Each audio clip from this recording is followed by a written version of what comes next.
ভারতের প্রধানমন্ত্রী নরেন্দ্র মোদী বলেছেন, ভারত ও চীনের নিজস্ব কৌশলগত নীতি রয়েছে। প্রতিবেশী এই দুই দেশের সম্পর্ক তৃতীয় কোনো দেশের চোখ দিয়ে দেখা উচিত নয়।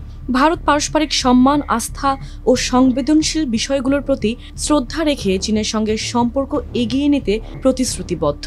31 অগস্ট চীনের প্রেসিডেন্ট শি জিনপিং এর সঙ্গে দ্বিপক্ষীয় বৈঠকে এসব কথা বলেন মোদী। রয়টার্সের প্রতিবেদনে বলা হয়, 31 অগস্ট চীনের উত্তরাঞ্চলের বন্দরনগর তিয়ানজিনে চলতি বছরের সাংহাই কোঅপারেশন অর্গানাইজেশনের 2 দিনব্যাপী শীর্ষ সম্মেলন শুরু হয়। রয়টার্সের প্রতিবেদনে বলা হয়, 31 অগস্ট চীনের উত্তরাঞ্চলের বন্দরনগর তিয়ানজিনে চলতি বছরের সাংহাই কোঅপারেশন অর্গানাইজেশনের 2 দিনব্যাপী শীর্ষ সম্মেলন শুরু হয়।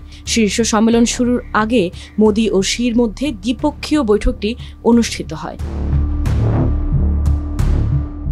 বৈঠক শেষে ভারতের পররাষ্ট্র মন্ত্রণালয়ের এক বিবৃতিতে বলা হয়, মোদী চীনের সঙ্গে ভারতের বাণিজ্য ঘাটতি কমানো এবং আঞ্চলিক ও বৈশ্বিক পর্যায়ে সহযোগিতা বাড়ানোর উপর গুরুত্ব দিয়েছেন। বিশেষ করে সন্ত্রাসবাদ মোকাবিলা ও ন্যায্য বাণিজ্যের উপর তিনি জোর দেন।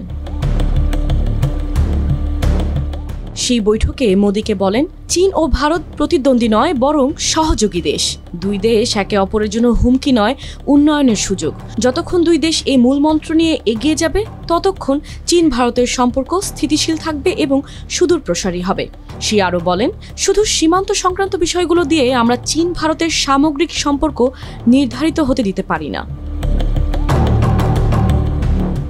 রয়টার্সের প্রতিবেদনে বলা হয়, চীনের নেতৃত্বে 2001 সালে প্রতিষ্ঠিত এসসিওকে যুক্তরাষ্ট্রের নেতৃত্বাধীন পশ্চিমা দেশগুলোর G7 ও অন্য অর্থনৈতিক ও নিরাপত্তা জোটগুলোর বিকল্প হিসেবে দেখা হয়। এর প্রতিষ্ঠাতা সদস্য দেশগুলো হলো চীন, রাশিয়া, কাজাখস্তান, কিরগিজস্তান, তাজিকিস্তান ও উজবেকিস্তান। 2017 সালে ভারত ও পাকিস্তান এতে যোগ দেয়। পরবর্তীতে ইরান ও বেলারুশও এসসিওর পূর্ণ সদস্য হয়।